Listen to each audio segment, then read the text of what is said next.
ये वीडियो दोस्तों मैं स्पेशली बना रहा हूँ सभी दोस्तों के लिए जो अमडी यूनिवर्सिटी में एमएससी मैथ करने के लिए एंट्रेंस एग्जाम देंगे। ठीक है, तो किस तरीके से वो प्रिपरेशन करें अपनी, ताकि अच्छे तरीके से अपने आप से ही तैयारी करते हुए एंट्रेंस एग्जाम क्लियर हो सके आपका। ठीक है, तो बिल्कुल जीरो से डिस्कस करेंगे। ठीक है, जीरो से डिस्कस करते हुए आपको मैं टोटली बताऊंगा कि किस किस तरीके से आपको क्या क्या करना है दोस्तों। सबसे पहले देखो, ये इस तरीके से होता है एंट्रेंस का पेपर।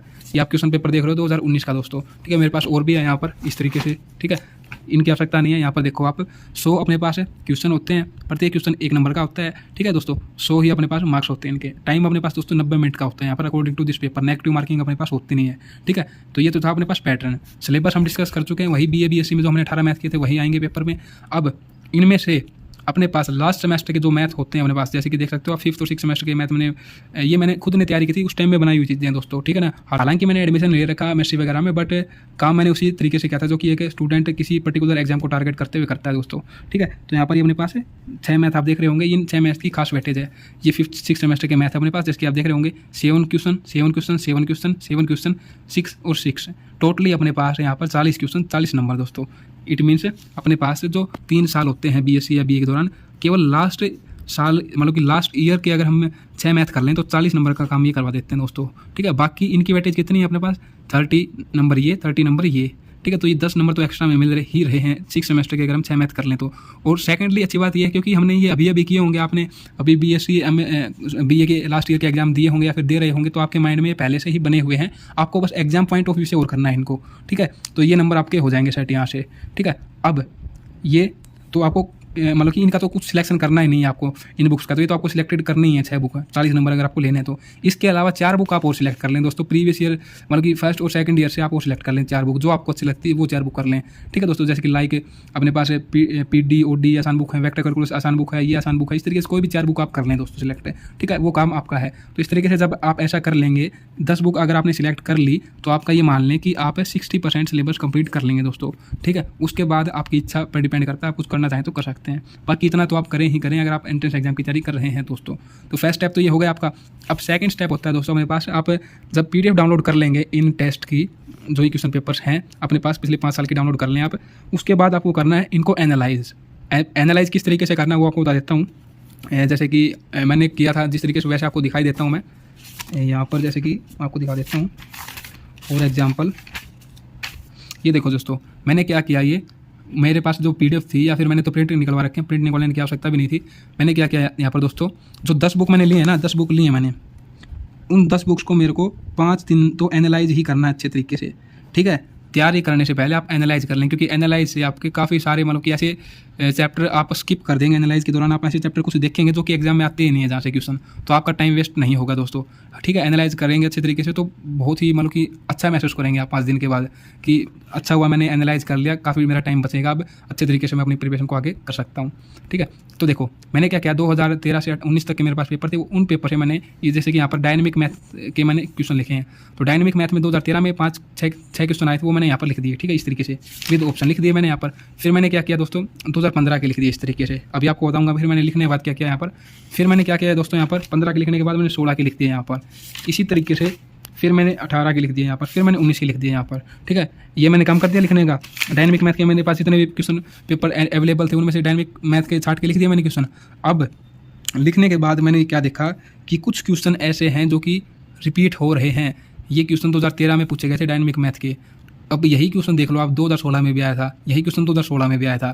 ठीक है, अब मैंने आगे देखो 2015 का पेपर लिखा था यहाँ पर देखो 2015 के इस क्वेश्चन को 2016 में दिया गया था एग्जाम में, इस क्वेश्चन को 2017 में दिया गया था एग्जाम में। ठीक है, इस क्वेश्चन को 2016 में दिया गया था एग्जाम में। अब इसके बाद मैंने क्या लिखा यहाँ पर, 2016 का लिख दिया मैंने, 2016 में कितने क्वेश्चन आए थे। अब देखो 2016 के क्वेश्चन मेरे को लिखने की आवश्यकता ही नहीं पड़ी यहाँ पर।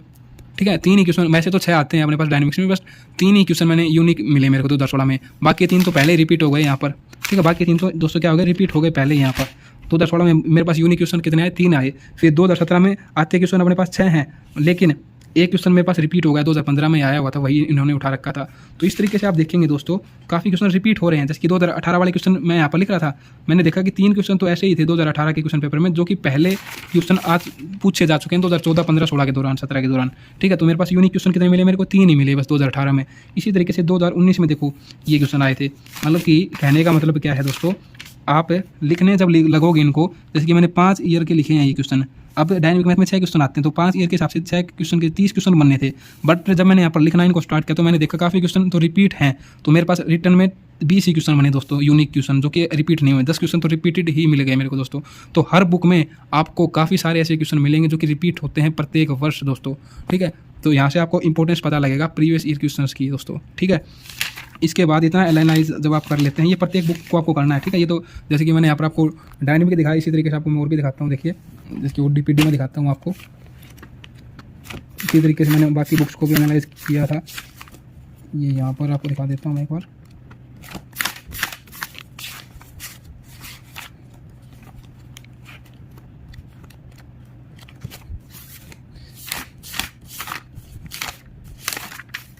ये देखिए जैसे कि यहाँ पर मैंने क्या कर रखा है, ये मैंने लिख रखा है यहाँ पर PD को, ठीक है। ये देख सकते हो आप, PD के 2015 के क्वेश्चन लिखे मैंने, फिर 2016 के लिखे। अब मैंने 2016 में देखा लिखते हुए 5 क्वेश्चन आते हैं, 2 तो रिपीट ही हो गए। 2015 वाले में से ही 2 उठा रखे थे 2016 में। फिर मैंने 2017 के यहाँ पर लिखे, फिर मैंने यहाँ पर 2018 के लिखे। 2018 में एक क्वेश्चन रिपीट था, पहले ही आ चुका था वो, ठीक है। तो इस तरीके से रिपीटेड क्वेश्चन आपको देखने को मिलेंगे। इसी तरीके से मैंने PD के लिखे यहाँ पर। PD में भी देखो ये रिपीट है, ये क्वेश्चन पेपर मैंने 2015 में देखा ये कि ये 2015 का ये क्वेश्चन 16 में भी उठा रखा था, 19 में भी उठा रखा था। तो ऐसे क्वेश्चन काफ़ी मिल जाएंगे आपको जो कि रिपीट हैं, जैसे कि ये 2016 का पेपर है और ये क्वेश्चन 18 में उठा लिया था इन्होंने। तो इस तरीके से काफ़ी क्वेश्चन रिपीटेड होते हैं। तो मैं आपको यही बताना चाहता था कि इस तरीके से आप ये चेक कर लेंगे कि रिपीट कौन कौन से क्वेश्चन हो रहे हैं, ठीक है। अब इनका लिखना इस तरीके से केवल इस बात को देखना नहीं है कि रिपीटेड क्वेश्चन हमें पकड़ने हैं। इसको लिखने का मतलब ये है, मैंने जब इनको लिखा तो पहले तो ये देखा कि क्वेश्चन रिपीट कौन कौन से हो रहे हैं। फिर मैंने दोस्तों ये देखना स्टार्ट किया कि ये जैसे कि OD है, ठीक है। फिर मैंने ये देखना स्टार्ट किया कि 2013 में जो क्वेश्चन पूछे गए थे किस किस चैप्टर से पूछे गए थे। तो ये देखो चैप्टर 1, 3, यहाँ पर 4th। फिर देखो 2015 में देखा मैंने 1st, 2nd, 4th, 3rd। फिर इसी तरीके से मैंने देखा 16 में 1st, 2nd, 1st, 4th, 3rd। इस तरीके से मैंने देखा। तो मैंने टोटली कंक्लूजन ये निकाला कि क्योंकि अपने पास चैप्टर तो OD में करीब 10 हैं और क्वेश्चन केवल 5 आते हैं पेपर में, तो ऐसा तो है नहीं कि 10 के 10 में से 5 क्वेश्चन बना सकता है, वो 5 ही चैप्टर आएंगे कोई। तो यहाँ से कंक्लूजन ये निकलता है दोस्तों, इस तरीके से आपको ये पता लग जाएगा कि कोई 10 में से 6 ही चैप्टर ऐसे हैं जहाँ से एग्जाम में क्वेश्चन आते हैं हर साल। 4 चैप्टर तो ऐसे हैं जहाँ से एग्जामिनर क्वेश्चन बनाता ही नहीं है। तो इस तरीके से जब एनालाइज करेंगे तो आपको ये 4 क्वेश्चन अलग ही छट जाएंगे। इनको अपनी तैयारी के दौरान टाइम आपको देने की आवश्यकता नहीं रहेगी दोस्तों, इससे आपका टाइम बचेगा, ठीक है। यही सेम वर्क आपको अन्य बुक्स में करना है, जैसे कि आप यहाँ पर भी देखेंगे। देखो मैं आपको यहाँ पर दिखा देता हूँ, ये मैं इस पर एनालाइज वगैरह करके लिखता था मेरी चीज़ों को। ये देखो जैसे कि डायनेमिक मैथ है ये, ठीक है। तो मैंने क्या किया, डायनेमिक मैथ के 2016, 13, 17, 19, 18, 15, ठीक है। मैंने ये देखा कि मतलब कि किस किस चैप्टर से 2016 में, मतलब कि 2016 में 7 क्वेश्चन आए थे।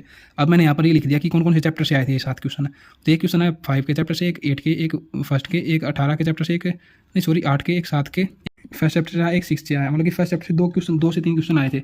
मतलब कि 1st चैप्टर से 2 क्वेश्चन आए थे यहाँ पर। फिर 13 के लिख दिए मैंने यहाँ पर। इसी तरीके से 17 के लिख दिए क्वेश्चन कौन से चैप्टर से आए थे।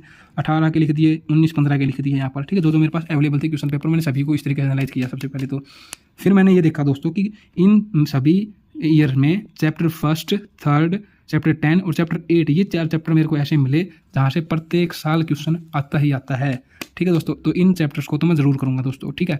बाकी टोटली मेरे को ये देखने को मिला यहाँ पर कि इन चैप्टर से बुक में, क्योंकि टोटली अपने पास 12 एक चैप्टर हैं इस बुक में, तो केवल इन चैप्टर से क्वेश्चन उठाता है एग्जामिनर, ठीक है। इन चैप्टर से मेरे को यहाँ से क्लियरली पता लग गया कि 2 के चैप्टर से तो कोई क्वेश्चन आज तक पूछा ही नहीं गया, तो 2 के चैप्टर को मैं करूँगा ही नहीं दोस्तों, ठीक है। स्किप मैं उसको करते हुए चलूँगा अपनी तैयारी के दौरान, ठीक है दोस्तों। तो ये इस तरीके से आपको डेली 5 दिन तक 2 बुक इस तरीके से आपको एनालाइज करनी है, ठीक है। अगर आप और भी इसमें डीपली अंदर जाना चाहते हैं एनालाइज में, तो आप क्या कर सकते हैं, आप ये कर सकते हैं जैसे कि मैंने कर रखा है यहाँ पर, आपको दिखाता हूँ मैं।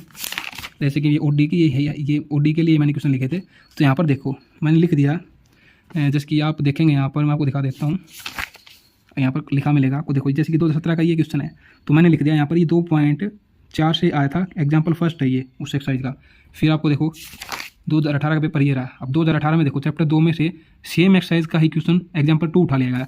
यहाँ पर एग्जाम्पल 1st था एक्सरसाइज 2.4 का, यहाँ पर 2.4 का मतलब कि एग्जाम्पल 2nd है, ठीक है। तो मतलब कि एक तरीके से एग्जामिनर वही सेम एक्सरसाइज, वही सेम चैप्टर, वो देखो पहले एग्जाम्पल 1st उठा लिया, अगले साल एग्जाम्पल 2 उठा लिया, और उससे अगले साल आप देखेंगे तो देखो चैप्टर 2 ये रहा, इसमें से अब की बार मैंने लिख नहीं रखा है यहाँ पर, ये कहाँ से उठाया, देखो 2.4 में से ही क्वेश्चन नंबर 7 उठा लिया, एक्सरसाइज 2.4 में से एक्सरसाइज का उठा लिया आपकी बार 7 का क्वेश्चन। तो इससे आपको ये पता लगेगा कि जो चैप्टर 2 है ओडी का, उसके 2.4 से ही एग्जामिनर हर बार क्वेश्चन उठा रहा है, मतलब कि वो एक्सरसाइज तो और ज़्यादा डीपली अच्छे तरीके से आपको करके चलनी है दोस्तों। तो ये और भी माइक्रो लेवल पर आप एनालाइज कर सकते हैं एक्सरसाइज वाइज जाकर, ठीक है दोस्तों। इससे आपका प्रिपरेशन के दौरान काफ़ी टाइम बचेगा और आपको क्लियरिटी आएगी कि क्या क्या चीज़ें आपको करनी है, ठीक है। तो इतना काम करने के बाद देखो मैं आपको बता देता हूँ टाइमिंग। अपने को 30 दिन में करनी है तैयारी मोटे मोटे तौर पर, मतलब कि 30 दिन में अपने को ये आप 60% सिलेबस कर रहे हैं, 60 में से मतलब कि 60 मार्क्स का आप काम करके चल रहे हैं, ठीक है। सिलेबस 60 मार्क्स का करके चल रहे हैं। काफ़ी चीज़ें आप स्किप भी करेंगे, कुछ चीज़ें ऐसी हो रही होंगी जहाँ पर आपको वो समझ में नहीं आ रही होंगी, तो उनके ऊपर टाइम वेस्ट करने का फ़ायदा नहीं है, लेकिन करेंगे तो एटलीस्ट 60 नंबर का ही है, ठीक है। तो 60 नंबर का करेंगे हम, तो 40 क्वेश्चन तो आप ऐसे बना ही लेंगे, मतलब कि 60 हो सकता है 60 में से 60 तो ना बना पाएँ, आप काम उतना ना कर पाएँ, एफिशिएंसी 100% तो होती नहीं है, लेकिन एटलीस्ट इतना तो होगा कि अपने पास उन 60 जो हमने काम किया था मार्क्स का, उनमें से 40 क्वेश्चन तो हम एक्यूरेट सही करेंगे, बिल्कुल बिना कोई तुक्का लगाए हुए हम अब सही करेंगे उन क्वेश्चन को, हमें आते होंगे इतना तो हमें सीख लिया होगा कि 40 नंबर तो हम कर ही सकते हैं 30 दिन में, ठीक है दोस्तों। तो ये 40 नंबर भी अगर अपने पास हो जाते हैं, अब 40 नंबर का हमने सही कर दिया, सही आता है अपने को, अपने पास बच गए कितना, 60 क्वेश्चन बच गए 60 नंबर के पेपर में, ठीक है। अब देखो 40 से क्वेश्चन करते वक्त आप टाइम कितना लेंगे, आप करीब ये मान लें कि 1 घंटा ले लेंगे ज़्यादा से ज़्यादा दोस्तों, ठीक है। क्योंकि आपने अच्छे तरीके से कर रखा है इनको, तो इतना ही टाइम लगेगा, ज़्यादा लगेगा नहीं, क्योंकि 90 मिनट में 100 क्वेश्चन करने हैं। तो आध घंटे में आप इन 60 क्वेश्चन को क्या करेंगे, तुक्के लगाएंगे, इससे ज़्यादा कुछ हो नहीं सकता, ठीक है। कुछ अपनी अंडरस्टैंडिंग, कुछ आपने, क्योंकि बीएससी से ही आएंगे क्वेश्चन, तो कुछ बाहर से तो आया नहीं का दोस्तों, हमने सब कुछ कर रखा है बीएससी के दौरान, वहीं से सब कुछ आएगा, तो ऐसी चीज़ें तो होंगी नहीं जो देखी ही नहीं हमने कभी पहले। तो ये भी इनमें से भी 10-15 क्वेश्चन तो ऐसे होंगे जो आपके ठीक हो जाएंगे, ठीक है। मैं मान के चलता हूँ 60 में से 20 तो ठीक होंगे ही आपके, 5-10 तो आप कर ही लेंगे जोड़ तोड़ के, और कुछ तुक्के लग जाएंगे, तो 20 क्वेश्चन मतलब कि 60 नंबर तो हो ही जाएंगे आपके, ठीक है दोस्तों। कि अब 60 नंबर अगर आपके हो जाते हैं तो दोस्तों काफ़ी बहुत ज़्यादा नंबर हो जाते हैं, आपको कोई नहीं रोक सकता इस एंट्रेंस एग्जाम को क्लियर करने के लिए, ठीक है। अब मैं क्या बता रहा था आपको, 30 दिन वर्क बता रहा था, 5 दिन आप क्या करेंगे दोस्तों, एनालाइज करेंगे, जिस तरीके से मैंने बताया उस तरीके से 10 बुक्स को एनालाइज करना आपको अगले 5 दिन में, जब आप ये वीडियो देख रहे हैं, ठीक है दोस्तों। इस तरीके से आप छांट लें कौन सी एक्सरसाइज करेंगे, कौन सा चैप्टर करेंगे, किस बुक का क्या करेंगे, ठीक है। उससे अगले 15 दिन जो आपने एक लिस्ट बना लें, ये मैं करूँगा, ठीक है। तो उस लिस्ट के अकॉर्डिंग उन बुक्स को कर दें आप, ठीक है। कोई ऐसी बुक होगी जिस पर आपको 2 दिन टाइम देना पड़ेगा, किसी पर 1 दिन, क्योंकि हमें 5-5 7-7 चैप्टर ही करने पर बुक के कंप्लीट करने नहीं बैठना, एक्सरसाइज वाइज, एग्जाम्पल वाइज, मोटे मोटे तौर पर थ्योरम्स के रिजल्ट आप लिख लें, कोई इंपॉर्टेंट फॉर्मूला है वो लिख लें। आपको मैं दिखाता हूँ किस तरीके से क्वेश्चन आते हैं, काफ़ी नॉर्मल, मतलब कि बहुत ही निचले लेवल के क्वेश्चन आते हैं, ऐसे क्वेश्चन जो कि बीएससी में तो 2-2 मार्क्स के पूछे जाते हैं। देखो जैसे कि ये देखो आप, average skew symmetric matrix of odd order is, ये देखो, ये तो ऐसे क्वेश्चन जो कि पढ़ते हुए ही करते हैं हम। ये देखो यहाँ पर, ये पढ़ते हुए स्टेटमेंट के क्वेश्चन है ये देखो, इस इक्वेशन के लिए बताना कितने इमेजिनरी रूट होंगे, ये तो देखो कुछ नहीं है इसमें, ठीक है। रूट ही फाइंड आउट करने इसके, उसमें बता देंगे इतने इमेजिनरी। ये देखो आप, ऐसे ऐसे क्वेश्चन आते हैं दोस्तों जो पढ़ते हुए ही कर लेंगे हम। तो हमें कुछ ऐसा नहीं करना है कि एक्सरसाइज सोल्व करनी है, थ्योरम प्रूव करनी है, जो भी थ्योरम के रिजल्ट हैं उनको लिखते हुए चलें, उनके रिजल्ट को याद करते हुए चलें, ठीक है। अगले 15 दिन हमें यही करना है, थ्योरम के रिजल्ट को आप याद कर लें, क्वेश्चंस को प्रैक्टिस कर लें, ठीक है। तो ये टोटली कितने दिन हो गए, 5 दिन। ये अपने पास हमें रणनीति बनाएंगे, क्या क्या करना है, किस तरीके से कौन-कौन से चैप्टर रिपीट हो रहे हैं, क्या कुछ है ना, वो 15 दिन हम फिर उन पर काम करेंगे, ठीक है। 15 दिन में ही करना है दोस्तों, ठीक है। 10 बुक आप कर सकते हैं आराम से, 5 बुक को 5 दिन दें, बाकी 5 बुक्स पर आप 2-2 दिन दे सकते हैं, जो आपके अकॉर्डिंग आपको जैसा लगे उस तरीके से दोस्तों, ठीक है। तो ये आप 15 दिन में कर देंगे सभी बुक्स का कार्य जो आपने लिखा, लिस्ट में इतना ही लिखें कि जितना आप कर सकें दोस्तों। फिर आपको अगले 10 दिन only previous year question practice करने हैं दोस्तों, ठीक है। Only previous year question practice करने हैं आपको, फिर आपको इंटर एग्जाम क्लियर करने से कोई नहीं रोक सकता दोस्तों। तो केवल यही आपको काम करना है, पहले चुन लें कि कौन कौन सी बुक्स आप करेंगे, फिर आप ये देख लें एनालाइज करके कौन कौन से क्वेश्चन किस चैप्टर से रिपीट हो रहे हैं, ठीक है दोस्तों। और फिर आप क्या करें, अपने नोट्स बनाने स्टार्ट कर दें। नोट्स मतलब कि इंपॉर्टेंट चीज़ें लिखने स्टार्ट करते हैं, जैसे कि आपको मैं दिखाता हूँ यहाँ पर मैंने काफ़ी नोट्स, काफ़ी कॉपी भर रखी है वैसे तो, बट ये सारी इंट्रेंस एग्जाम के लिए नहीं है दोस्तों। कुछ इतने पेज मैंने लिखे हैं 2-3 बुक में से, ठीक है दोस्तों। इतने बस, इसी से काम हो जाता है। देखो इस तरीके से आप लिख लें प्रॉपर तरीके से, ये इंपॉर्टेंट है दोस्तों। इस तरीके से जैसे कि यहाँ पर ये देखो इंपॉर्टेंट, ये देखो दोस्तों, ये देखो दोस्तों, इस तरीके से देखो, ये इंपॉर्टेंट चीज़ें हैं, बस यही है इंपॉर्टेंट। जो भी आप चैप्टर करें, बुक करें, लास्ट में जो भी आपने मतलब किस बुक से सीखा, चैप्टर सीखा, वो शॉर्ट फॉर्म में लिख दें, केवल 1 पेज में उतार दें। एक कंप्लीट चैप्टर को आपको इस तरीके से करना है, केवल 1 पेज में उसके रिजल्ट हो जाए, इंपॉर्टेंट किस एक्सरसाइज में आपने क्या सीखा वो हो जाए, बस सारा कुछ यही काम है, ठीक है। तो देखो जैसे कि मैंने एक्सरसाइज 1.1 की तो मैंने लिख दिया कि इस एक्सरसाइज में ये काम है, इसमें इतने स्टेप लगते हैं इस क्वेश्चन को, इस तरीके के क्वेश्चन को करने के लिए। फिर एक्सरसाइज 1.2 में ये मैंने सीखा, ठीक है, ये स्टेप होंगे, इस तरीके से आपको हाईलाइट करते हुए जाना, लिखना है सब कुछ, ठीक है दोस्तों। यही है सारा कुछ, और कुछ ज़्यादा नहीं करना आपको, ठीक है। मैं और दिखा देता हूँ आपको नोट्स वगैरह। ये देखिए जैसे कि ये देख सकते हैं आप, ये देखिए ये वेक्टर कैलकुलस के लिए है नोट्स मेरे पास। देखो ये ये देखो इस हाईलाइट करते हुए लिखें जो भी है, देखो स्टार वगैरह नोट, देखो ये इंपोर्टेंट ये आते हैं दोस्तों, ये आई हुई चीज़ें हैं, ये ऐसे ही उठाते हैं एग्जाम में। ऐसा कुछ नहीं होगा जो कि मतलब कि आप 90 मिनट में ना कर पाओ, ठीक है। पेपर अगर 90 मिनट का है तो उसमें क्वेश्चन ऐसे हैं जो कि 45 मिनट में हो जाएँ दोस्तों, ठीक है।